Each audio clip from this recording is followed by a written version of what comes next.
महाराष्ट्र माझा, प्रत्येक गावातून आणि प्रत्येक जिल्ह्यातून थेट तुमच्यापर्यंत। पत्रकार प्रथमेश कोडेकर यांच्यावर जीवघेणा भ्याड हल्ला। कर्जत पोलीस ठाण्यात अज्ञात हल्लेखोरांविरोधात गुन्हा दाखल। पत्रकार संघटनांचा तीव्र निषेध।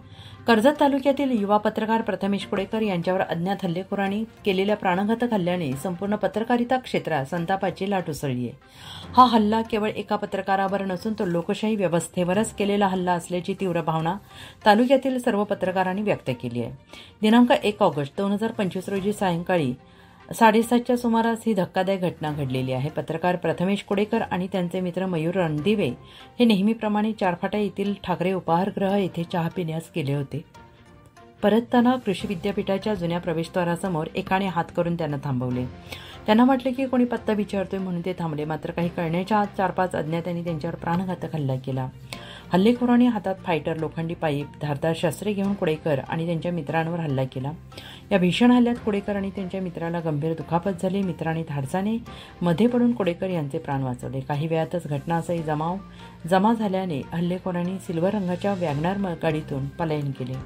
या घटनेनंतर पत्रकार क्षेत्रात संतापाचा उद्रेक झाला आहे।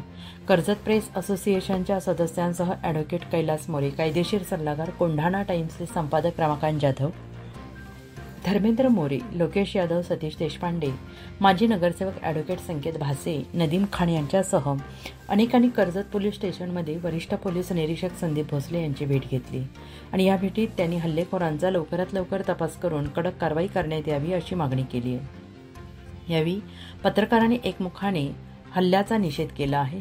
पोलिसांना कारवाई करण्यास सांगितलं असता त्यांच्या पाठपुराव्यामुळे कर्जत पोलीस ठाण्यात अज्ञात हल्लेखोरांविरोधात भारतीय दंडविधान कलम 118(1), 115(2), 3, 5 अन्वये गुन्हा दाखल झालेला आहे।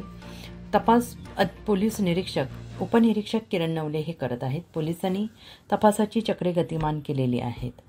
पत्रकार सुरक्षा कायदा अंमलात यावा, हल्लेखोरांवर कठोरात कठोर कारवाई व्हावी आणि प्रकरण अतिशय गंभीरतेने घेण्यात यावे अशी मागणी तालुक्यातील पत्रकारांकडून केली जाते आहे।